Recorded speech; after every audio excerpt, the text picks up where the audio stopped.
Hello everyone, Rad over here. Hope you're having a great day. So today we are going to look at the Apple Watch Series 7. I have been using the watch for about 3 months now, so I wanted to give you a bit of a long-term review on it. How I use the watch and if it's worth the upgrade for you.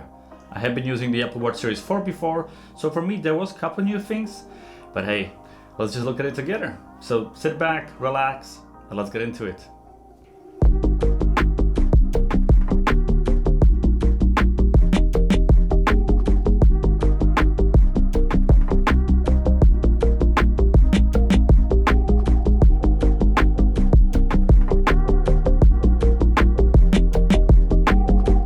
So to give you a bit more context about my Apple Watch upgrade, my first Apple Watch was a Series 2, and then I upgraded to Series 4, and that was kind of a big upgrade for me, new design, better battery life, new features and so on.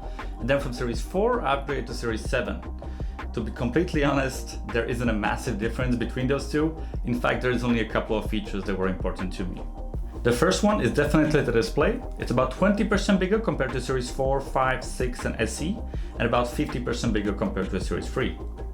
The actual size of the watch is not much bigger compared to the older models, which is quite nice. This upgrade obviously allows the watch to showcase much more content, which is great for accessibility. Apple upgraded the user interface, so most of the touch targets are easier to touch on. Now you can also have a full keyboard showcase on your watch, but I gotta be honest, I never really use this feature. I prefer writing on my phone because it's just so much faster.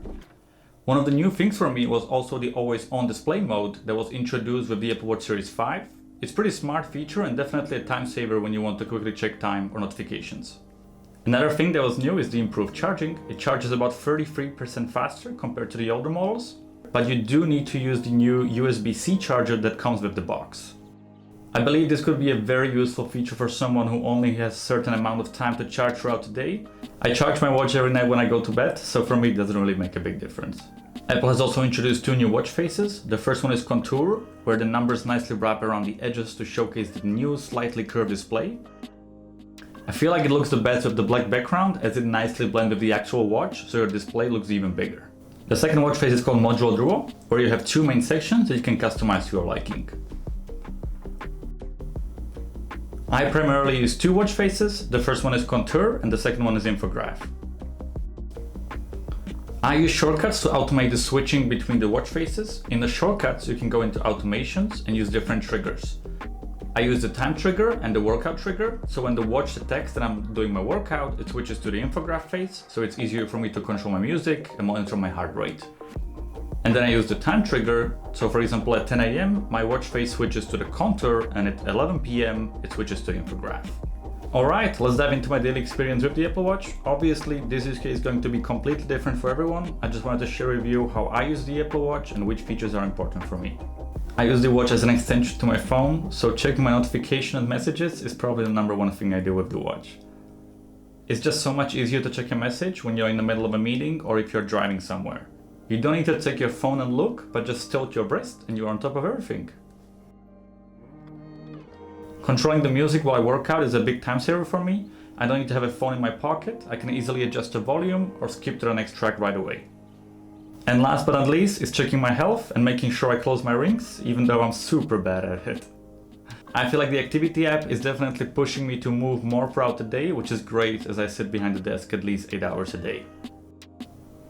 Before I finish the video, I wanted to share some tips and tricks that you might not know about.